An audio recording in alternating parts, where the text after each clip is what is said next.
Hey good people, and welcome back to the channel. The other day, I had the opportunity to check out a new Tubi movie called Gold Digga. And if I had to rate the movie on a scale of 1 to 10, I'll give it a solid 3. I think that the movie showed flashes of promise, but from a storytelling perspective, this movie fell short, and I also had some other issues with the movie. So over the course of the review, I'll give a brief summary of the movie, I'll talk about some of the things that I liked, as well as some of the things that I did not like.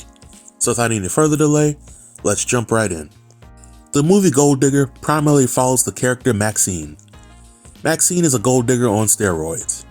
She moves around from man to man, getting them to spend money on her before ultimately killing them.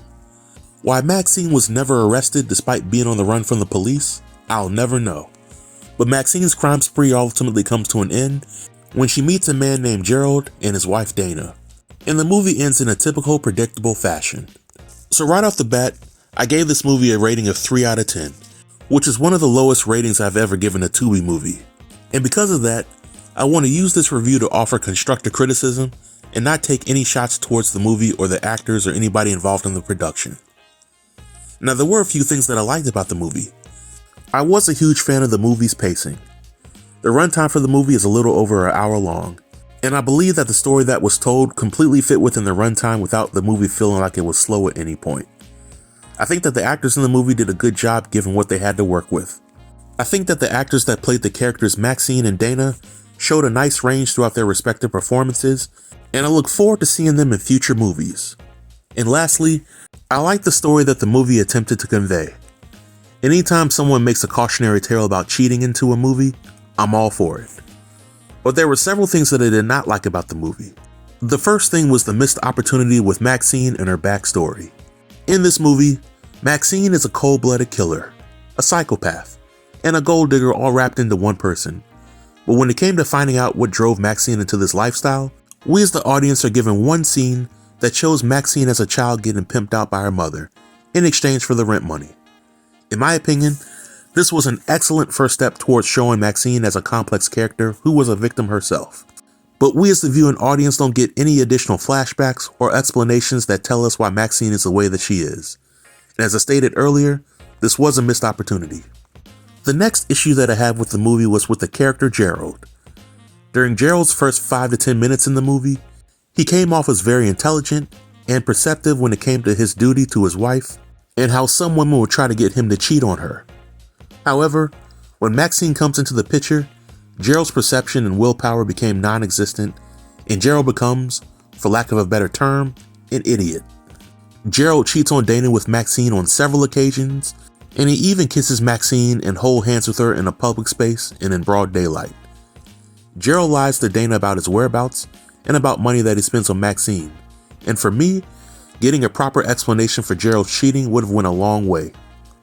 You see, good people, whether you agree or disagree with the concept of cheating, there's always a reason why somebody decides to cheat. Whether it be for revenge, or due to abuse and neglect that somebody suffers within their relationship, or whether the cheating person is just plain greedy and selfish. There's always a reason. But in this movie, Gerald really never gives us a reason why he cheated or why he started lying to Dana. Now, Dana is a beautiful woman, and some may argue that she's more beautiful than Maxine. Dana caters to Gerald's every need, whether it be cooking, bedroom activities, or otherwise. Dana also helps Gerald when it comes to growing and maintaining his small business. And Dana is 100% loyal. So for Gerald to do a 180 and cheat out of the blue, when Dana gave him everything he wanted, and Gerald never showed any signs that he was unsatisfied with his relationship, was a mistake.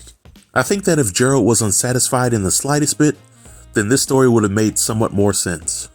Another issue that I had with the movie was the ending. Towards the movie's climax, we see Dana confronting Maxine and telling Maxine that she knows about her. Dana knows that Maxine is a criminal and a gold digger.